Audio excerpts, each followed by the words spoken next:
这一次，我们的房车被狼群包围了。本期视频，我们来到了中蒙边境的野狼谷，我将花费3天时间和他们生活相处在一起，近距离感受野狼群所带来的压迫感。为什么在偏远的边境线上会设置一处野狼区？好了，欢迎来到本期野狼谷探索实录。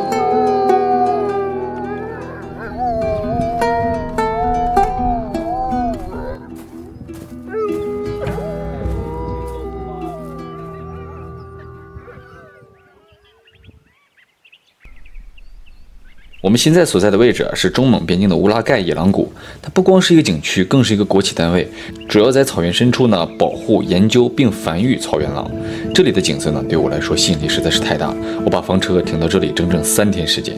在这近5000亩的散养区生活着200多头野狼，有的呢是一代一代繁衍下去的，还有的是从外面救助的受伤野狼。哟，哎呦！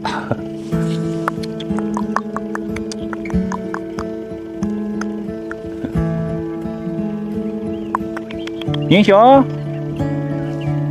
他叫，哎，你叫啥了？反正他就坏坏的，他一直对我没安好心。你看他徐沫很过来，就是这些野生动物吧，它虽然说是圈养的，但野性还是十足，一定要小心，知道吧？这位呢是乌拉盖景区的驯狼师俊俊，他可以称得上是国内第一位专业的驯狼师。在这里工作任务量是非常大的。每天早上起来的第一个事情呢，就是要去各个不同的狼群区域检查它们的数量，防止有狼窜逃或者越狱。再接下来呢，就是沿着整个园区开车，可能走上需要1个小时，检查边境是否有被狼群挖洞。狼的挖洞能力是非常强的，也许还有个大回弯，回弯之后里头那老宽。这是真用脚趾抠出个31厘吗？对对对，就是我们见过的，就是满圈都是洞，下边已经挖得四通八达了。对对对，其实就2个口，就俩口，俩口，但是全通。也是他们在草原上的话，也没有地方去躲避这个风霜雨雪，对，他们就需要挖洞。这边俊俊带咱们进去看一眼，里边全都是老弱病残、受伤的，或者是一些老狼都会关在这里。我进来，其实我第一反应就是特别鲜的一股羊肉味儿。就火锅店味儿，你们知道吗？真的很重的一股火锅店味儿，因为这里都是拿那个小羊羔或者羊直接头里去喂，是吧？对对。牧民的狗吃羊给我们送来的，我说那行，就在这儿养着吧。把队友伤了，完了被送到这儿来关着来了。我们救助野狼也得救助一下牧民的这些解决牧民这所有的问题，也交给咱们这里来处理了。这样的是非常年轻的狼，它是。出去就被咬，哦，被欺负的那个，被欺负，这小怂包关到这儿来了。对对，我怕有一天他会尸骨无存在那个狼群里，所以就人家关都关强者，怕他出去乱咬，他是太菜了被关，没办法了。是这个挖，这就挖。这个挖的是真深，哎呦我天哪！可以看到那个是牛的残骸哈，就是咱们会把牛扔进来直接投喂它们。就所有的食物来源一般都是去其他地方收一些死的一些羊牛啊。没有，这只是辅助。这只是辅助。对，就是正规的话，我们还得去肉联厂。这回知道了吧？就是平时牧民这边意外死亡的小羊羔或者其实也都有送到这儿来当辅料，直接一起喂了，就相当于是。就因为这边快到旅游季了哈，然后就怕伤着游客或者吓着到游客。就给它给关起来了。这是2只什么？一个阿拉斯加，一个蒙古獒。是一个那个是蒙古獒，这是阿拉斯加拉屎呢在这。哎呀，哎呦，能看出来这个是真好啊！你亲人。哎呦，黑子来了。这也叫黑子，这也叫黑子。黑子。哎，咱们溜达一大圈，你们很多细心的观众可能发现了就是它这个狼长得不一样。就是刚才我也询问过你们可以明显看到，这个呢就是一只草原狼，然后这个呢是一只西北狼。其实从外观和特征来看的话，首先是毛色的区别。对，毛色是草原狼是发黄，完了咱们的西北狼呢，它是发红或者是发黑。发红发黑。完了毛发长，看见了吗？它们的西北狼的毛发要比草原狼的要长很多，确实是。然后它的这个嘴巴子还有这个脑袋要比草原狼要粗。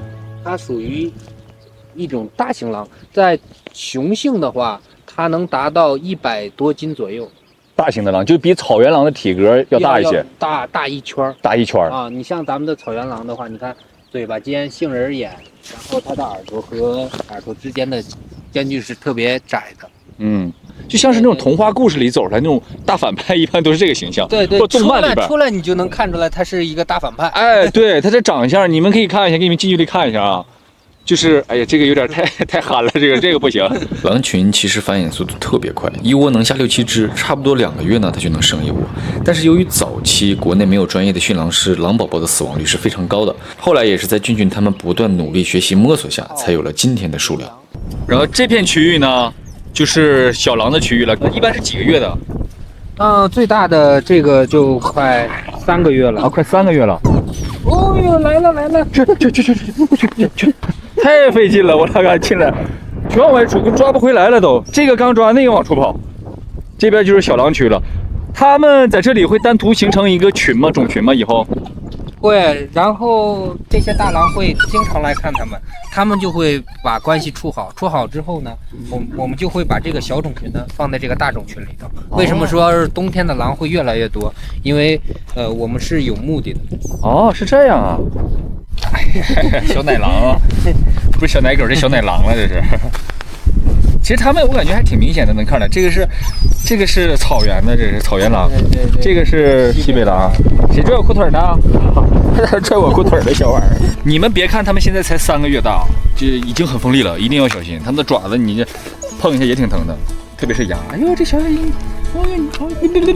这个叫狼怎么叫？也是，是吧？没有，叫名字也可以。啊，叫名字也可以。我们也有这个习惯是吧？下意识的就，其实不光叫这个，我叫啥都是。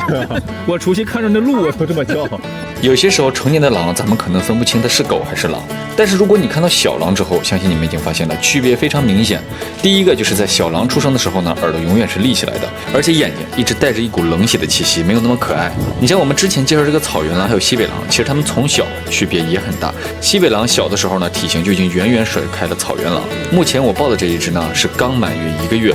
已经长到了18斤，所以说它长到成年以后，你们可想而知它的杀伤力。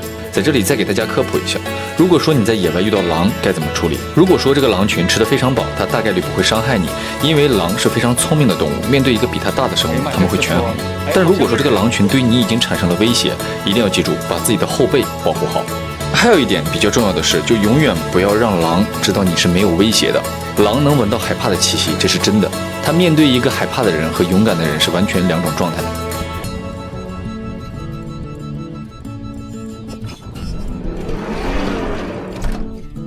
哎呀，我就出去一下午，你看他睡的，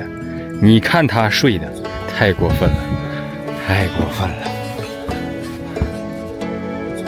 啊？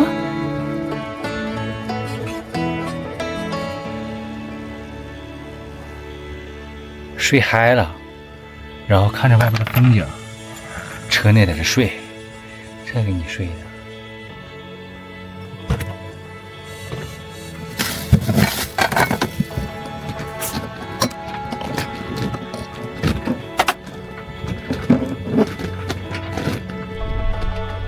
这个时候真是太适合在这儿营业。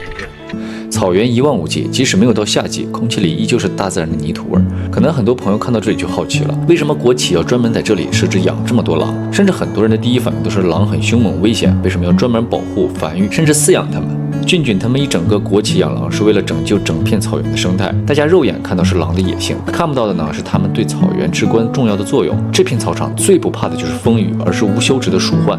草原鼠和兔很容易泛滥成灾，草根一旦被咬断，整片草场就会大面积的枯死，草场退化，土地沙化，草原呢就会一点点变成荒漠。而狼就是大自然留给草原最好的生态平衡师。狼群会压制鼠类、野兔的种族数量，从源头控制整个草场的灾害。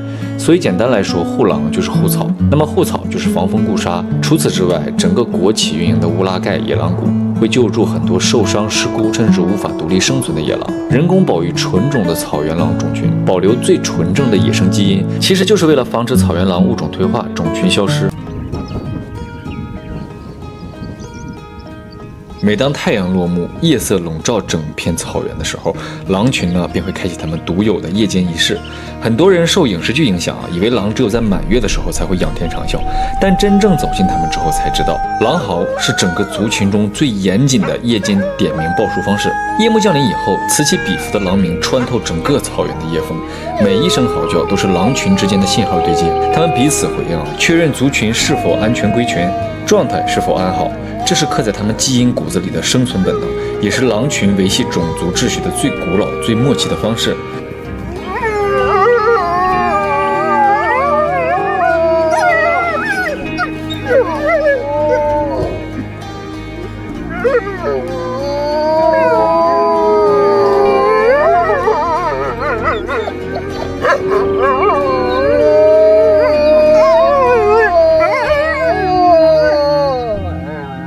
咋瞎叫呢？这，他们也会出现敷衍的情况，是不是？就是第一遍可能是很正宗，好好叫，再过2遍就开始敷衍了。来，上石头叫一个。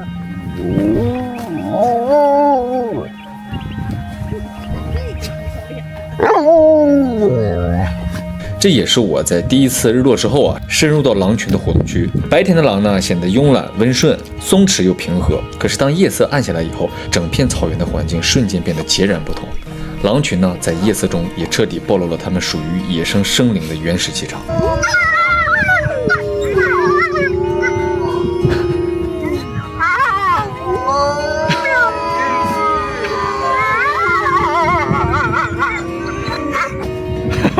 行了，他俩都看傻了，他俩一直歪着脖瞅我，看傻了都。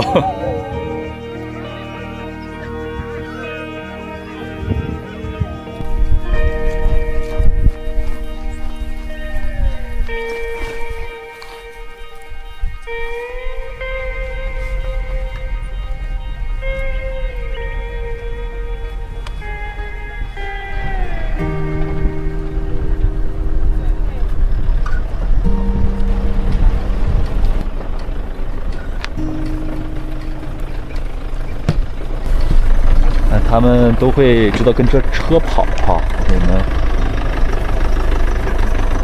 其实现在这个画面，说实话我也是第一次经历，感觉还是挺瘆人。就是这边你开着车，然后你看着狼群跟着你跑，我的妈呀，真的是完全2个感觉，白天和晚上完全是2个感觉。咱们上次抓野猪的这个裤子上面还是野猪血啊，我估计还没干，但我拿酒精擦了一遍。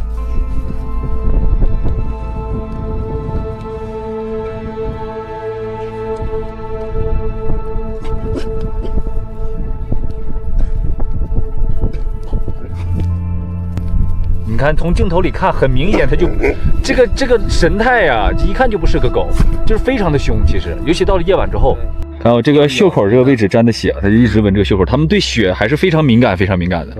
这个脾气好啊，这个脾气好。能闻着猪味吗？它如果说是就是下一秒突然想攻击了，会有什么征兆吗？就刚才那种感觉，它一直在围着你转，一直闻你，完了突然就一口。找机会。啊，闻你，突然就一口。对。那这种像刚才那种情况，离得很近了，闻着会突然来一口吗？也这种散养的狼群啊，它们永远不会失去自己的野性，即使是被圈起来了，咱们这几位驯狼师在训练的过程中呢，也经常被咬伤抓伤。有些时候它们不是故意的，因为牙齿还有狼爪非常锋利。但是到了特殊时期，个别的狼也会主动攻击驯狼师。俊之前有一只从小被自己养到大的草原狼，有一次呢，直接给他的胳膊咬穿了。被狼咬伤的伤口跟其他伤口不一样，狼牙上面带着非常多的细菌，被咬过的伤口极其不易愈合，感染者呢会反复的发高烧，需要放脓消炎才能慢慢恢复。哪个是狼王呀？咬狼那个就是狼王啊，咬狼那就是狼王。你看它的尾巴有什么特点啊？就是狼王。狼王是尾巴翘得越高，它的地位就是越高。它见到每一个狼的时候，你看每一只狼都在夹尾巴。有救助站，就是咱们救助的吗？从野外带回来的。3条腿那个就是。哎，这3条腿在这里边吗？对。哎呦。哎，我行，这个也是救助的啊，这个也是救助的。你看腿也不好啊，它这个3条腿是发现的时候就已经是3条腿了，是吗？不是，它露骨了啊，露骨了那，腿截肢掉了呗，相当于是对对，已。经不能要了，所以我们就给截肢掉了之后，我怕他们感染。哎，他这俩都有问题是吧？你看这俩腿。哦，牧民发现了，然后就给咱们打电话。啊，是这样，那他其实说白了就是被狼群所抛弃了。真正亲身站在这片草原才能明白，驯狼师的工作呢，原本比看上去更危险。这里地处偏远，环境恶劣，每天需要近距离陪伴这群野性十足的狼，随时有被抓伤、咬伤的风险。狼呢，作为草原的守护者，人类呢，守护着狼群。这片草原的生生不息，从来都不是自然的理所应当。好了，我们本期的故事就到这里了。